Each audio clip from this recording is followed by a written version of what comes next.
Hey, hey, happy day. There was a husband and a wife, and they were fanatical golfers, and they always golfed together. And they golfed twice a day. I mean, it was craziness. And they got very emotional and very upset. And one day, the guy got so upset at his wife or mad that he ended up hitting her and killing her. And the police came onto the scene and they said, "Hey, did you kill your wife on the golf course and hit her with a club 6 times?" Husband looks and says, "I did, but can you put me down for four?" Yeah, kind of sick, but hey, the prime mistake in Canada. He's now waded into this prejudice thing that he thinks is going on in the United States. You know, it's terrible what is happening in cities in Minnesota and so many other places, states, etc., right? And you know, I don't know the whole story. I mean, did these policemen, the four policemen that were involved, and the one I guess that was charged, maybe it was more than one, but were they racist? I mean, I don't know. Would he have done the same thing to a white guy? I don't know any of that stuff. But what I do know is the prime mistake has waded in his head, and he's now saying, "Hey, we all gotta understand. You know what? I call on all Canadians, whether it's anti-black racism or anti-Asian racism or racism, discrimination of any type, to stand together in solidarity." Solidarity. Okay, but you know what? He restricts jobs and advantages to white people. And he's talking about being prejudiced to other people, other groups, right? Asians and blacks. What about whites? I mean, whites can't even get jobs because they say it's not about qualifications, it's about color. I mean, that's racism. I mean, he lets people in all of the time and into the country illegally, and none of them are white. And white people have to support them. I mean, he doesn't like white people. I mean, it's pretty clear. All the special interest groups that have different colors than white, he funds, he gives money to.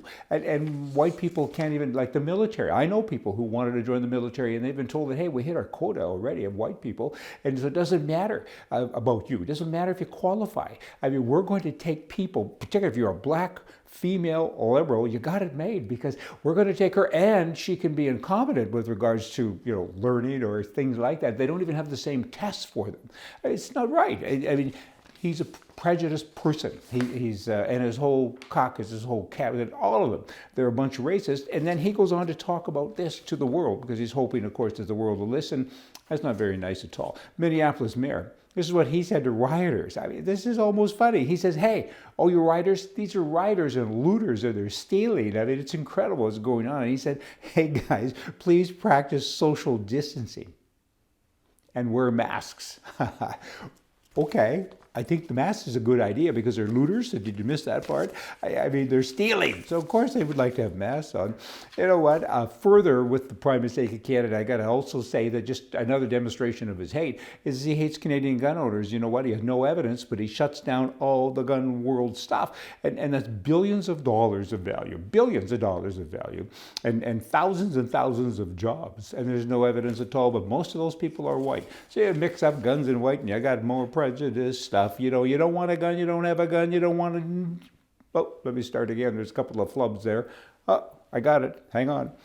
Don't want a gun, don't have a gun, you don't know how to use a gun, you don't believe in guns, well then don't get a gun. Pretty simple stuff. Instead, the government comes along and says, "Hey, all you white guys, you shouldn't have a gun." Alberta, should it be a country? I don't know. Lots of talk about that these days. There's a new, I like the symbol on this, WIP, W-I-P, the Wild Rose Independent Party, and all of the people that are behind it.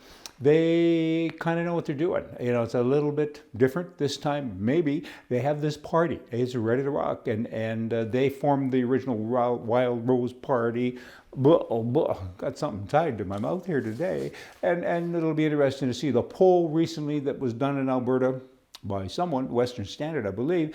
They found that 45% of all Albertans will vote for independence. 48% won't.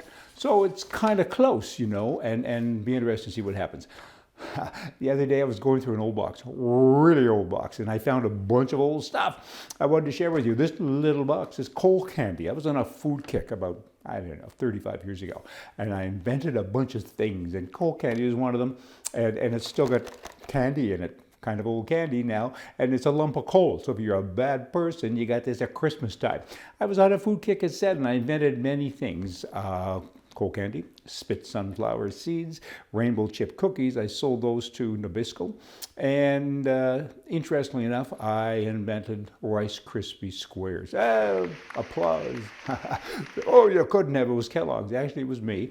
And we bought all the machinery and we started to make them, and we sold them originally to an airline company called, it was Time Air. And they gave them away free to everybody. And Kellogg's contacted us one day and said, hey, you can't say Rice Krispie Squares. And I said, but there's Rice Krispies in them. You have to call this something else. So we started a fight and we ended up in court. And finally I said, why don't you just buy my machines and all of the recipes and all of this stuff and use your own product? And they did that. Oh boy, from your wiser advisor, no wonder I look like this, hey?